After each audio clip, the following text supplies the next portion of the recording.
Welcome back to Dividend Obsession. I recently started a series on my channel called Dividend Discussion that's going to allow other dividend investors to tell their story. One of the goals of this series is to allow each of us to grow through the experiences and lessons of others to make us all better dividend investors. Now, if you're watching this video, this is just a short clip from the full interview, so if you enjoy it, make sure you click on the link at the end of this video for the full interview.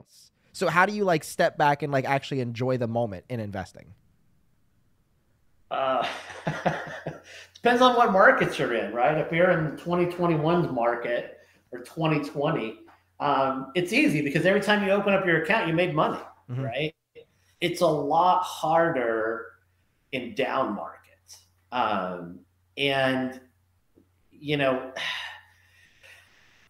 and there's times, honestly, even last year that I'm just like, dude, I need to take a break from it, right? I need to just close the computer and go do something else. And because, I thought I had a lot more time to devote to that.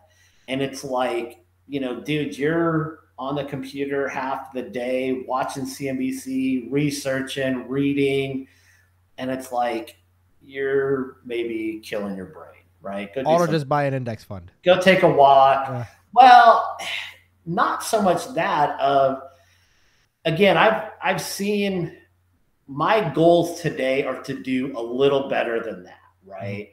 And that's where I think a lot of investors that are interested in it, you're on the Facebook page, you're watching YouTube, right? You're reading the books, right? You're reading,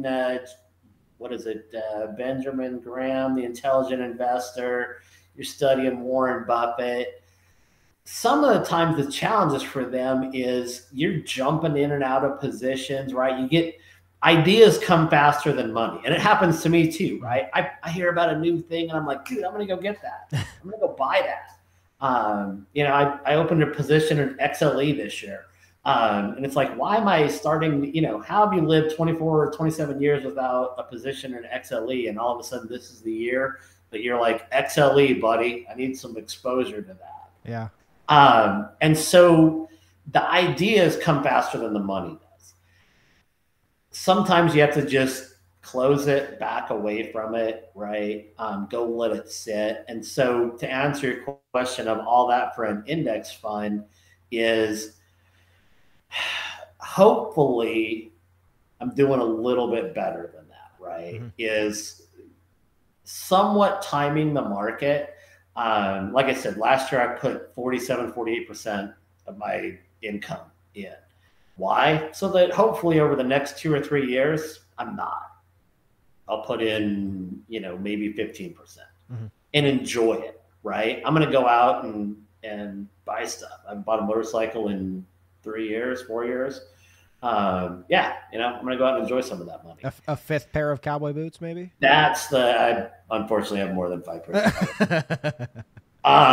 They're work boots, right? I fly jets. We live in Texas. So yeah.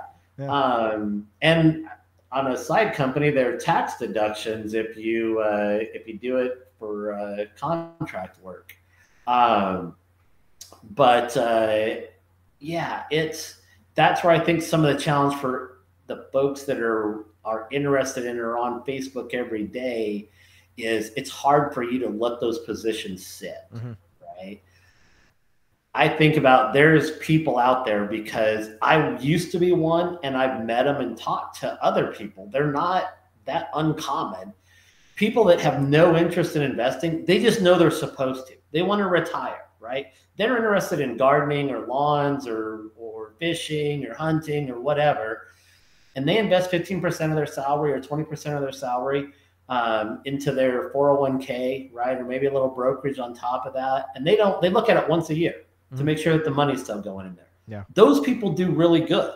Yeah. As long as you don't have like a Bernie Madoff situation. Yeah. Right. The average investor does poorly.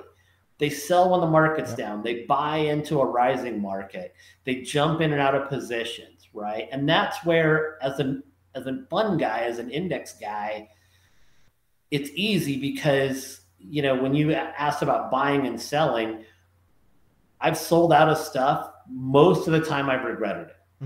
most of the time. And that's been a lesson learned, is don't sell out of stuff, because you never know when it's going to come back. You bought it for a reason. Yeah. There's, S-Div. Yeah, no, you should have sold that. I sold it. No regrets. But like gold, I bought gold in 2013 after it had fallen. And I was like, dude, I'm getting into gold at the right time. Well, then fast forward to 2015, it's down even more. I sold half of it at a loss to pay some taxes. And then boom, it rockets up to 2,000 a share a couple of years ago, $2,000 an ounce. And it's like, okay, there's a lesson learned there. Yeah. You look at rising inflation, you thought, man, gold's going to be awesome. It wasn't awesome. Now, all of a sudden, when the inflation's cooling off, gold's coming back again. Right? You should write a book called Lessons Learned, and just have each chapter is just like a different asset class or something, like gold, or your index funds or your individual stocks. I like sharing those with other investors, because it's hard to swallow that pill of I made a mistake. Yeah, and true. One of the benefits from the pilot world, going through Air Force pilot training, if you're a thick-skinned individual, you're not going to make it. Every day you're going to come back from that flight, and they may tell you one thing you did right, but you're going to spend the next hour to 2 hours in detail going through everything that you did wrong. And you're going to do that 5 or 6 days a week. And so it kind of builds up that thick-skinned mentality. And so it's helpful in life. It's helpful investing, because, you can easily go, dude, I made a mistake there. I screwed that up. I really hope you all enjoyed that clip. Please make sure you guys leave a like on the video, as it helps me grow my channel. And don't forget to subscribe for dividend related content and other interviews. If you're interested in being added to the interview list, send me an email at dividendobsession@gmail.com and I'll be in touch. Again, this was just a short clip of the full interview. If you're interested in the full interview, check that out right here. But until next time, see ya.